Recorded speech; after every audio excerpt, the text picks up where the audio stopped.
The following is a world-class Bullshitters exclusive. Excellent! We've been covering the High Republic since that misguided attempt at rebooting Star Wars was first announced, and I hate to say it, but we were right about everything. What an interesting time to be a Star Wars fan. Since 2015, the cracks in the foundation of Star Wars began to expand. Each year as new films and merchandise was released, Star Wars started to fall apart badly. Disney Star Wars' biggest problem, outside of the obvious, was putting out too much too fast.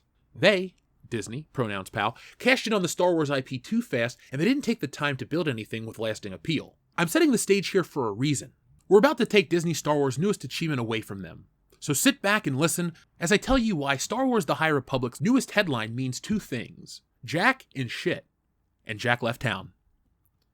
The High Republic is the newest Star Wars multimedia project from Disney. Initially promoted as Project Luminous, Star Wars The High Republic is a sub-series of the Star Wars media franchise set during the High Republic sub-era of the Age of Republic, set 200 years before the events of the Skywalker saga and 800 years after the fall of the Old Republic. We fans have been questioning this thing for a long time, but as characters like Leox Gayassi and Ram started showing up, those questions became concerns. I could spend all day pointing out inconsistencies and bad writing, and I have. Check out the previous two High Republic videos. They're kicking ass. If you're a new subscriber because of those videos, welcome. My name is Jeff, and my favorite Star Wars film is the first one. Instead of lambasting all the garbage that comes from these books like let's take some time to expose the High Republic, and what could be one of the most embarrassing moments of its launch. Last week, a tweet popped up from author Charles Soule proclaiming his book, Star Wars: The Light of the Jedi, would debut at number 1 on the New York Times bestseller list. A few of you reached out wondering if this was real. To get that answer, I used my age-old tactic of getting things right. I waited. Yes, instead of jumping the gun and making a video proclaiming that the image was doctored, I waited, and now I have the video to tell you why being number 1 on the New York Times bestseller list means literally nothing. See what I did there? English joke. So yes, it's real. This is the list in front of you. As you can see, Star Wars: The High Republic debuted at number 1 on the New York Times bestseller list. Random side note, the initials for the New York Times bestseller list is NYT BS list. So yes, this list is BS. Thanks for being honest. After spending the last few years in the trenches of this culture war, I know that Star Wars just isn't that big of a property anymore. It's sad, but it's true. Everything since 2015 has brought in less than what came before it, ultimately bottoming out with the rise of Skywalker. We have the proof already. Just look around. More on that later. With the High Republic and anything from Disney Star Wars, I'm always on high alert for fuckery. What is fuckery? Well, it's when people in charge want to make their products more reputable, so they find ways to attach themselves to the most important book-selling metric on the planet. But should they? Can they? Is that right? More importantly, is it accurate? The answer to those questions is yes, no, no. Yes, they can do it. No, it's not right. And no, it's not accurate. It's a status symbol to not only have your book appear on the New York Times bestseller list, but to debut at number 1. I looked a little deeper into the New York Times BS list, and was surprised by what I found. Before we can tear it apart, we need to tell you what the New York Times BS list actually is, because we've all been conditioned to believe it's far more reputable than it actually is.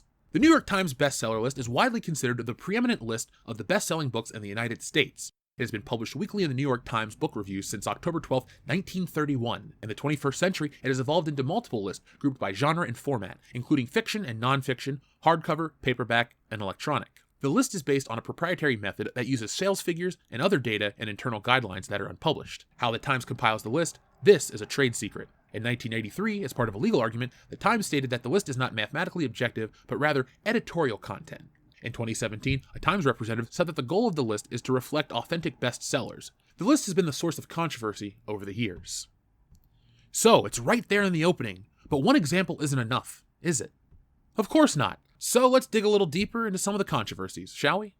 The New York Times BS list has been criticized by authors, publishers, and book industry executives and others for not providing an accurate accounting of the true bestseller status. These criticisms have been ongoing ever since the list originated. A book industry report from the 1940s found that these bestseller lists were a poor indicator of sales since they were based on misleading data and were only measuring fast sales. A 2004 report quoted a senior book marketing executive who said that the rankings were smoke and mirrors, while a report in book history found that there were many professionals in the book industry that scoffed at the notion that the list is accurate. Specific criticisms include fast sales, where a book that may never actually reach the list can outsell books on the bestseller list. This is because the bestseller list reflects the sales in a given week, not total sales. Thus, one book may sell heavily in a given week, making the list, while another may sell at a slower pace, never making the list, but selling more copies over time. Manipulation by authors and publishers. In 1956, author Gene Shepard, aka the Christmas Story guy, created the fake novel I, Libertine to illustrate how easy it was to manipulate the bestsellers list based on demand, as well as sales. Fans of Shepard's radio show planted references to the book and author so widely that the demand for the book led to the claims of it being on the Times list. Author Jacqueline Susan, Valley of the Dolls, attempted to butter up Times reporting booksellers and personally bought large quantities of her own book. In 1995, authors Michael Tracy and Fred Wiersma spent $200,000 to buy 10,000 copies of The Discipline of Market Leaders from dozens of booksellers. Although they denied any wrongdoing, the book spent 15 weeks on the list. As a result of the scandal, the Times began placing a dagger symbol next to any title which bookstores reported bulk orders. However, daggers do not always appear. For example, Delivering Happiness was known to have been manipulated with bulk orders, but didn't have a dagger. Companies that contract with authors to manipulate the bestseller list through best-selling campaigns include Result Source. It happens with regularity that wholesalers and retailers deliberately or inadvertently manipulate the sales data they report to the Times. Since being on the Times bestsellers list increases the sales of a book, bookstores and wholesalers may report a book as a bestseller before it actually is one, in order that it might become a legitimate bestseller through increased sales due to its inclusion on the Times bestseller list, leading to the bestseller list becoming a self-fulfilling prophecy for the bookstores. The Times provides booksellers with a form containing a list of books it believes might be bestsellers to check off, with an alternative other column to fill in manually. It's been criticized as a leading technique to create a bestseller list based on the books the Times think might be included. One bookseller compared it to the voting card, of which two options for president are provided: Bill Clinton and other. Once a book makes it onto the list, it's heavily marketed as a bestseller, purchased by readers who seek out bestsellers, given preferential treatment by retailers, online and offline, who create special bestseller categories including special in-store placement and price discounts, and is carried by retailers that generally don't carry other books, see supermarkets. Thus, the list can become self-fulfilling in determining which books have high sales and remain on the list. So now those are just the criticisms. The controversy will come later. Outside of the double counting, which we can't prove, all of these apply to the High Republic.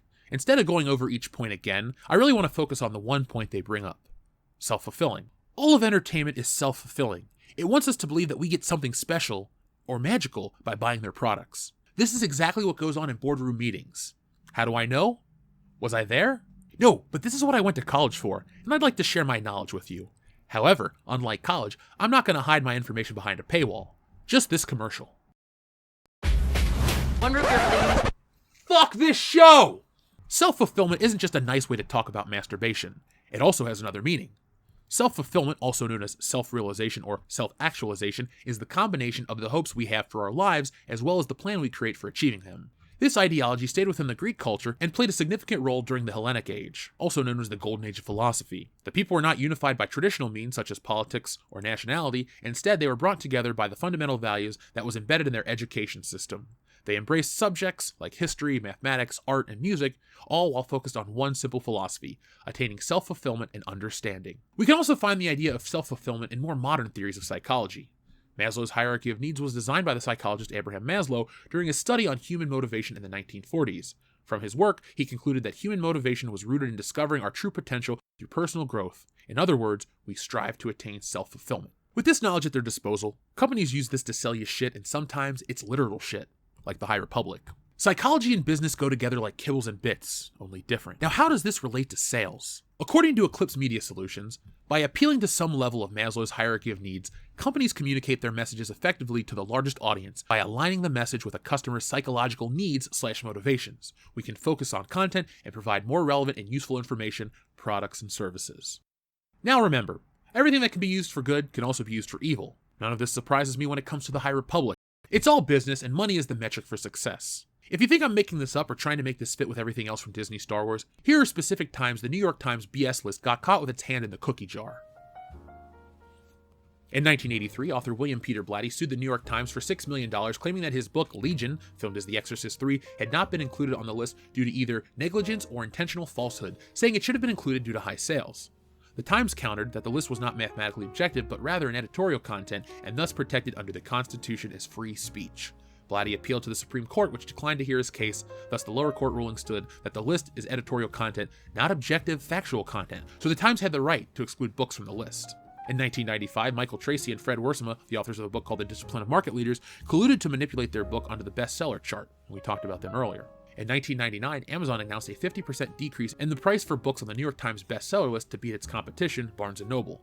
After a legal dispute between Amazon and the New York Times, Amazon was permitted to keep using the list on condition that it displayed it in alphabetical rather than numerical order. By 2010, that was no longer the case.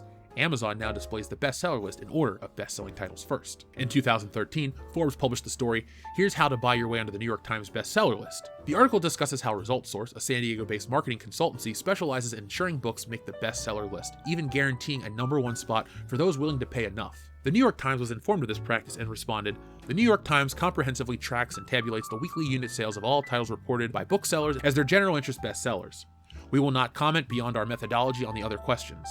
The New York Times did not alert us to this, unlike the Wall Street Journal, which admitted that books had landed on its bestseller list due to the Result Source campaign. Soren Kaplan, the source who admitted that he paid Result Source to land his book Leapfrog on the Wall Street Journal's bestseller list, revealed the methodology in his book. He posted, "If I could obtain bulk orders before Leapfrogging was released, Result Source would purchase these books on my behalf using their tried and true formula. 3,000 books would get me on the Wall Street Journal bestseller list. Even 1,000 would secure me a spot on the biggest prize of them all, the New York Times list." So if this doesn't call into question the ethics and the reliability of the New York Times BS list, nothing will. But if you're still not convinced, here's something else interesting to think about. All of the Disney Star Wars films debuted at #1 for their opening weekend, yet no one, including the media, considers that a real win. Just look at what old Scott Mendelson has been saying, and yes, I'm emphasizing the old. Review: Rise of Skywalker is the worst Star Wars movie ever. The Rise of Skywalker is a bad movie and a miserable finale that serves no purpose other than to reassure adult fans of the original Star Wars that they are still the chosen ones of the pop culture galaxy. Yes, Scott, but it debuted at #1, so shut up, man, baby. Another film to debut at #1 was Solo: A Star Wars Story. Yes, Solo: A Star Wars Story is the only flop in the history of Star Wars. And what were they saying back then? Solo: A Star Wars Story opened to a projected $101 million at the domestic box office over the 4-day holiday weekend, below expectations, and putting it on the place to be the lowest opening weekend for the Star Wars franchise since 2002. ComScore had predicted it to open at $130 million to $140 million. Overseas, the news was even worse, with the young Han Solo spin-off tale grossing just $65 million outside the US, also far less than it was expected. But guess what? It doesn't matter. It still debuted at #1. Disney hopes Solo's underperformance was merely a speed bump. The company is banking the future of Star Wars with at least 7 more movies, including the recently announced Boba Fett spin-off in the works, as well as a live-action TV series. The next movie installment, Episode 9, is scheduled to be released in theaters on December 20th, 2019. Who wants to play a drinking game, folks? Take a shot every time you read about a Star Wars project that never happened. What I'm saying in a very thought-out and eloquent way is that The High Republic, debuting at #1 on the New York Times BS list, means literally less than nothing. Debuting at #1 means nothing. Holding on to the top spot, that requires skill. Skill that Disney Star Wars hasn't learned yet. It may be too premature, but self-fulfillment... That joke is limp. Sorry. I don't have faith in humanity, but I do have faith in Star Wars fans to reject garbage like Leox Gayasi and Ram Jamaram. They can tell us they're #1, but we talked about...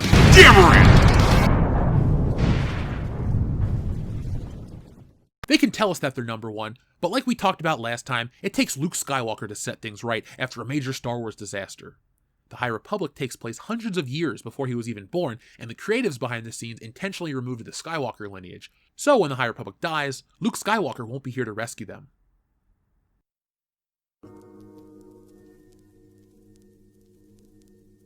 So folks, what do you think about the High Republic, and what do you think about it debuting at #1? That's why I look at #1s as, sometimes irrelevant. That's why Marvel likes to put new #1s on their covers to sell a bunch of bullshit books, and then when #2 rolls around, nobody cares. But guess what? #1 sold a bunch, and that's what's important. No, it's not. That's why the comic book industry is dog shit. And the same thing with Star Wars. It's really just Disney. That's all it is. Oh, we want to let everyone know, we want everyone to think we're #1. We want everyone to think our products are the best, and everybody wants to get into it, get involved, be a part of the team. And that's why I bring up the psychology of everything. That's why I go into the deeper levels the way I do, because you got to figure out why these businesses operate, why they do what they do, and now we know. We've always known that the end game is money, but it really helps to know how they like to play the game. So folks, thank you for watching. I'd like to welcome all the new subscribers and thank everyone for watching our videos. So folks, come back next time for more. Make sure that you're signed up for the comic book because you don't want to miss out on that. A lot of people have asked, and well, this is your second chance to get Stealing Solo with the Fandom Menace cover by Anna, that Star Wars girl. It is movie poster quality. That link will be in the description, folks. But folks, I'm gonna go. I'll be back next time with more. But no matter what you do, no matter where you go, always be...